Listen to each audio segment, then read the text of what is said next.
Tous les jeudis, c'est du sport qui vous attend sur Alsace 20 avec notre spécialiste Mathieu Chamvillard. Ça va Mathieu? Ça va Lionel, et bonjour à tous. Oui, en plus il fait beau, voilà, petite chemisette pour marquer la météo. C'est un peu le début de l'été, c'est surtout la fin en sport, la fin de saison bien sûr. C'est le moment où tout se joue, c'est le moment où je suis content parce que voilà, on a trimé, on allait voir des matchs un peu pourris parfois au cœur de l'hiver. Mais maintenant il y a vraiment de l'enjeu, il y a des équipes qui jouent des titres, des équipes qui jouent une montée dans la division supérieure. C'est maintenant qu'il y a du vrai enjeu, que ça vibre et qu'on voit des images comme ça.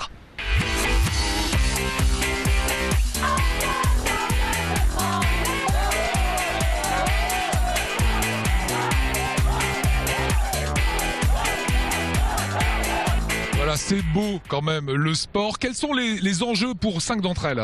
Allez, je vous ai préparé le petit top 5, les 5 équipes à suivre dans la région, celles qui vont vous faire vibrer, celles qui vont focaliser l'attention, celles qui jouent vraiment pour un titre ou quelque chose. C'est parti, top 5. Numéro 5, le basket club de Souffelweiersheim. Souffelweiersheim, c'est pour les Alsaciens, c'est très facile à dire.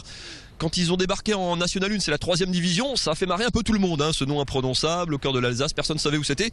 Au bout de 3 ans en National 1, plus personne rigole, tout le monde sait où c'est sur la carte, ils ont appris à se faire respecter, ils se sont maintenus tranquillement la première année, ça fait 2 ans qu'ils vont jouer les barrages d'accession, il leur reste 3 matchs simplement, l'objet c'est quand même de monter en Pro B, donc d'être la 2e équipe alsacienne. En Pro B cette année vous avez quand même Pau Orthez, Hier-Toulon, Antibes, si vous suivez un peu le basket, il y a du très très lourd, ça ferait un peu incongru de retrouver Souffelweiersheim, petite commune de la banlieue de Strasbourg, un des plus petits budgets déjà en National 1.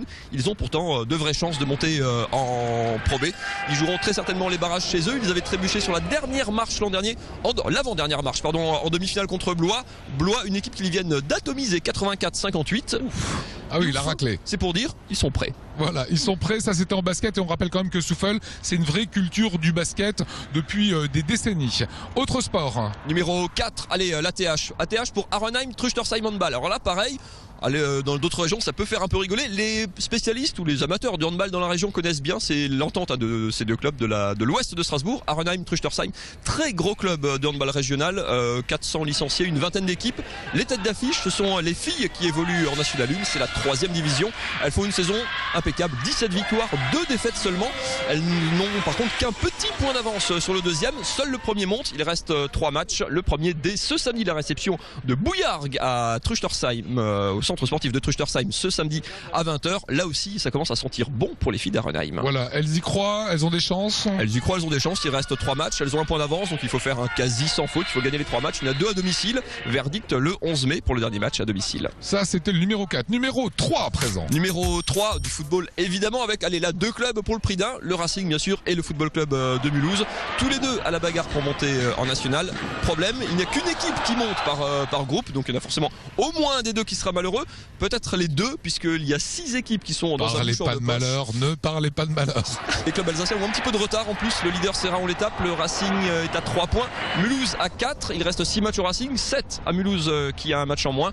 Leur programme de ce week-end, Mulhouse est en déplacement en région parisienne du côté de l'Ugia Maccabi Alfortville. Ça, c'est du CFA. Et le Racing a encore un derby à jouer à la Méno. 15 jours après avoir reçu Mulhouse. Réception de Sarre-Union samedi 18h à la Méno. Basket, handball, football, qu'est-ce qui reste? Eh ben le top 2, c'est encore du handball et tous les regards mulhousiens braqués sur les handballeurs du MHSA, le Mulhouse Handball Sud-Alsace, après les hockeyeurs qui n'ont pas pu se maintenir parmi l'élite, après les volleyeuses qui ont été éliminées ce week-end en demi-finale, après 6 finales quand même consécutives, et ben tous les espoirs mulhousiens se portent sur les handballeurs. Ils sont en Pro D2, l'objectif monter en D1, rejoindre Célestat.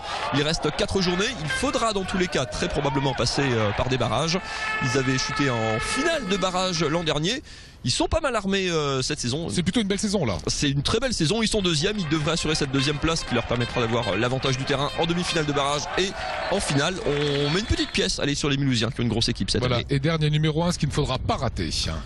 À tout seigneur, tout honneur, la SIG qui est un des seuls clubs alsaciens à jouer parmi l'élite, le seul en tout cas qui pourra prétendre à un titre de champion de France parce que bah oui, eux ils peuvent plus monter, ils sont déjà au sommet. Ça va un peu moins bien pour les basketteurs strasbourgeois, c'est vrai, petite série, 4 défaites sur les 5 derniers matchs. Ils ont quand même été leaders au cœur de l'hiver, ils avaient fait une série, vous vous en souvenez peut-être, de 10 victoires consécutives. Ils seront de la partie en play-off qui en quart de finale, demi-finale, finale amèneront au titre de champion de France. 2 déplacements pour eux à Dijon et à Nanterre. Dernier match à domicile dans une dizaine de jours. Réservez-le tout de suite, c'est la grosse affiche. Ils reçoivent Gravelines le mardi 30. Gravelines leader du championnat. Les playoffs, les quarts de finale commenceront tout de suite dans la foulée. Voilà, et si il joue comme en début de saison, il gagne. Pour la retraite d'Aymeric Janot qui a annoncé la fin de carrière, ça Sur serait notre effectivement, antenne hier. voilà, ça serait un très très beau feu d'artifice évidemment. On attend beaucoup des basketteurs strasbourgeois en cette fin de saison. Merci beaucoup Mathieu Chanvillard.